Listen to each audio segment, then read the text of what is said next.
The pyramids of Egypt are the most famous ancient monuments in the world. They're the last of the 7 wonders of the ancient world that are still standing and some of the most visited tourist attractions in the world.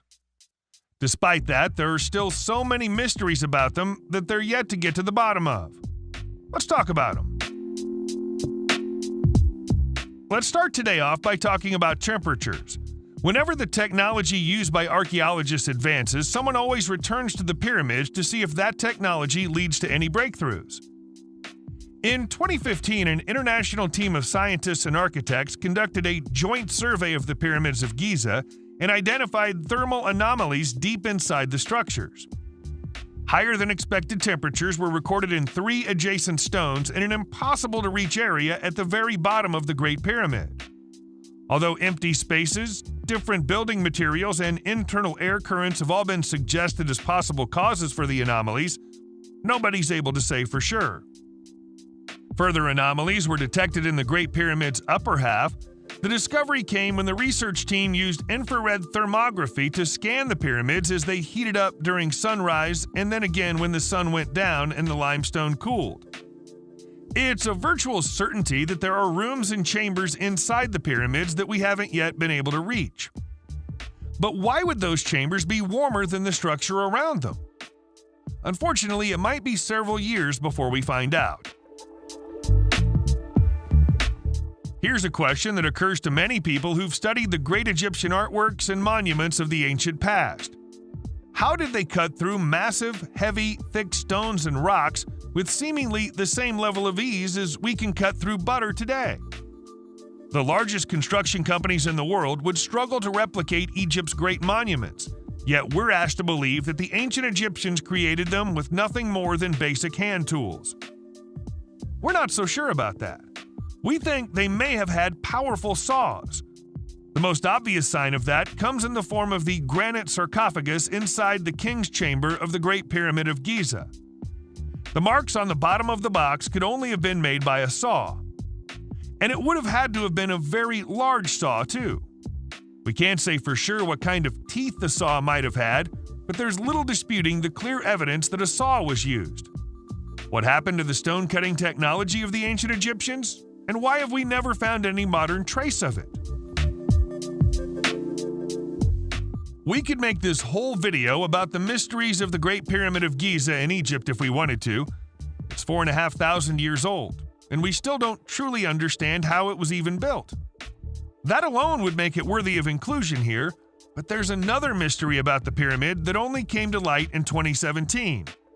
Using sophisticated scanning technology, archaeologists have identified 2 large voids inside the structure of the pyramid, and they have no idea what's hiding inside them. They might be nothing more than service tunnels used during the construction of the building, or they could contain undiscovered tombs. One of the voids is 100 feet long and appears to be roughly the same shape as the Grand Gallery, which is directly below it. It's possible that it may have been included in the design to reduce the weight of the rock above the Grand Gallery and prevent it from collapsing. But it'd be nice to find out for sure. The voids don't appear to have any passages leading to them directly, so reaching them won't be easy. Scientists are now in the process of designing new tunneling robots to help them with the job. We've just described the Great Pyramid of Giza as 4,500 years old. But how sure of that can we really be? Mainstream historians say that the Giza pyramids were built in 85 years, between 2589 and 2504 BCE. But that might not be correct. The estimate comes from radiocarbon dating tests carried out on material from in and around the pyramids in 1984. We didn't know as much about radiocarbon dating back then as we do now.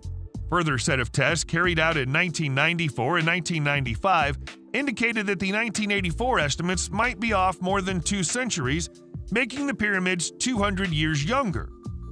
This is significant because it means that the pyramid of Senwosret II wasn't built until around a century after his death. There's another problem here, and that's the fact that radiocarbon dates are often obtained from wood, and the Egyptians had a habit of reusing wood repeatedly. The wood sampled from in and around the pyramids may already have been old by the time it was used there. History books will still tell you that 4,500 years is about the right age for the pyramids, but it could just as easily be closer to 4,000. We've already discussed the idea that there are voids and anomalies in the Great Pyramids of Giza. Here's the clearest evidence yet that those voids might be secret chambers. In September 2020, explorers identified 2 secret doors hidden inside the pyramid. They're at the end of a pair of narrow tunnels that extend from the north and south walls of the Queen's Chamber inside the pyramid, then stop at stone blocks before they reach the outer walls.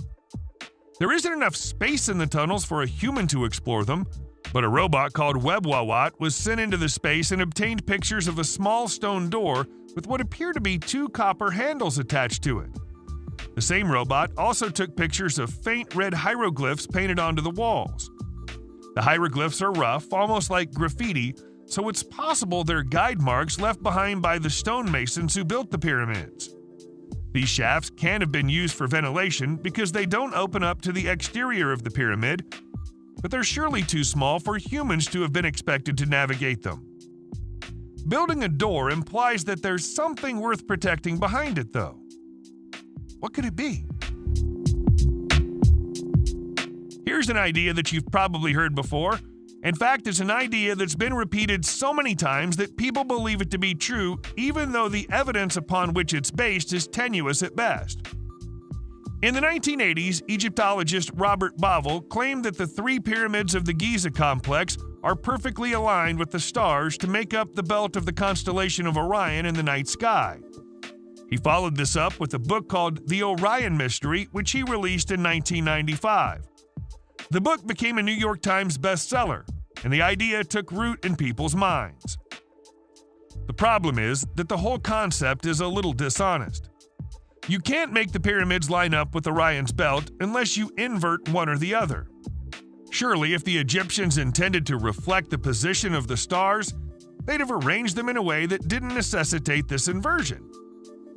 Secondly, the 3 pyramids weren't all built at the same time. There's no evidence to suggest the 3rd pyramid was planned when the first was built. Thirdly, the positions of stars in the sky change over thousands of years. The stars in Orion's belt don't look the same now as they would have 4,500 years ago. As impressive as the pyramids look today, they looked far more impressive when they were first built. After standing exposed to the elements for over 4,000 years, their exterior surfaces are a little rough and lumpy. When they were first completed, they had stunningly shining, glistening facades that would have made them appear almost as if they were made of glass. According to Jacqueline Williamson, an Egyptologist from Harvard University, the casing stones that made up the external facades of the pyramids were polished to a high degree using abrasive materials like fine sand, sandstone, and even brick to produce a smooth finish. During the peak of the day, when the sun was high in the sky, they would almost have seemed to glow. Williamson is 100% certain about her findings and insists that the time, effort, and precision involved in the polishing process means that the quality of the craftspeople who worked on the pyramids was even greater than we've always imagined it to be. As for what happened to these shiny facades, they've naturally faded and crumbled over time. But some of the casing stones were removed long ago to be used in other building projects, thus accelerating the decline. We know from Egyptian historical records that the Benben stone was supposed to have supernatural qualities. It was once found in the Temple of Ra at Heliopolis and was the first place that the rays of the sun struck every morning. The original stone is long lost, but it influenced the design of several sculptures and statues that still exist in Egypt today, including the capstones of the famous pyramids. The stone is thought to have symbolized the phoenix, an important creature in Egyptian mythology because of its ability to survive death and return to the living. Some historians believe that Benben represents the seed of the phoenix on the account of the fact that it's been loosely translated as fertilization in the language used at the time the Temple of Ra was built thousands of years ago. One legend says that the Benben was the mound that rose from the waters of Nu when the great god Atum created the world. If you've ever heard references to the Stone of Destiny in folklore, They were references to this mystical stone. You are not allowed to climb the pyramids today, but in the late 19th century there were no such rules. British inventor and explorer Sir William Siemens decided to climb to the summit of the Great Pyramid. When he got there, he was concerned about a prickling sensation emanating from the tips of his fingers and spreading through his hands. A few moments later, he took a sip of celebratory wine from a metal cup and received an electric shock the instant his lips touched the rim. Ever since then, there have been rumors that the pyramid somehow generates energy. If it does, we might know how. There are water channels beneath the Giza Plateau through which water flows in high volumes. The flow generates physioelectricity, which might then be channeled up through the pyramid to the tip. Many fringe theorists have suggested that the pyramids were actually power plants. But as far as we know, the Egyptians knew nothing about electricity. It's hard to imagine that they could have planned to channel physioelectricity through their mighty monument, even if they understood that there was a power source there. But it's odd that the system seems to work so well.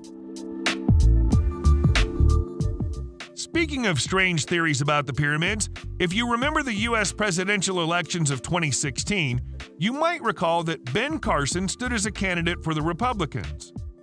Carson espoused a bizarre theory that the pyramids were nothing more than enormous grain stores. Not only that, he believes the pyramids were built by Joseph, as in the biblical figure. Carson is a Christian religious fundamentalist with some pretty weird ideas about a lot of things, but he's way off the mark with this one. His interpretation comes from a passage in Genesis that says God told Joseph to gather up all the food of the good years to come and lay up corn under the hand of the Pharaoh, letting him keep food in the cities. Note the plural. That's cities, not city. For this interpretation to be literal, there would need to be far more pyramids in far more cities. More to the point, no trace of grain has ever been found inside any of the pyramids. And it's impossible for this to be the case if the buildings had been full of grain supplies. As a final nail in the coffin, the internal dimensions of the pyramids are wholly unsuited for being used for grain storage. There may be no mystery in Egypt bigger than the Serapeum of Saqqara. That's the name given to a collection of 24 jet-black 100-ton granite boxes hidden on a hillside to the south of Giza's Great Pyramid. The gargantuan sarcophagi appear to have been interred in their current position somewhere around 3,300 years ago, during a time when the legendary pharaoh Ramesses II was on Egypt's throne. Some of the boxes have been opened and found to contain the remains of Apis bulls. Bulls were sacred to the ancient Egyptians, but they wouldn't usually be buried with such honors. One of the most controversial theories about their design and purpose is that they were used for fermentation, which would have generated sufficient stress within the sarcophagi to create a luminous glow inside the dark tunnels. In other words, they might have been a primitive but astonishing form of lighting. The majority of Egyptologists reject this idea out of hand, but they don't have any better explanations of their own. If the ancient Egyptians were capable of creating a lighting system from the gases of decaying bulls, they were even more astonishing than we already thought they were. It's a commonly held theory that there was once a fourth pyramid on the Giza Plateau. No archaeological evidence of this supposed fourth pyramid could be found for a very long time, but perhaps this mysterious staircase is the first sign of it. The staircase plunges down into the floor of the desert and might once have been in the missing pyramid's basement. It's an impressive feat of engineering. The staircase leads straight down through several feet of limestone and leads to a hidden underworld below the plateau that was unknown until 2018. Access to the plateau is strictly limited because the staircase is on land owned by the military. But a few lucky archaeologists have managed to gain supervised entry. Amazingly, the lowest point is a full 125 feet beneath the ground and is full of water. The underground area is full of carefully carved niches in which black basalt and granite sarcophagi are installed. The sarcophagi are open, so someone has obviously raided these tombs in the distant past. The ancient writer Herodotus once spoke of Egyptian priests creating underground chambers during the building of Memphis, and it appears that the practice occurred in Giza too. It's like there's a whole secret city beneath the plateau. Subscribe to the channel and turn on notifications, and you will be the first to know when a new video comes out. Thank you for watching, and see you in the next video.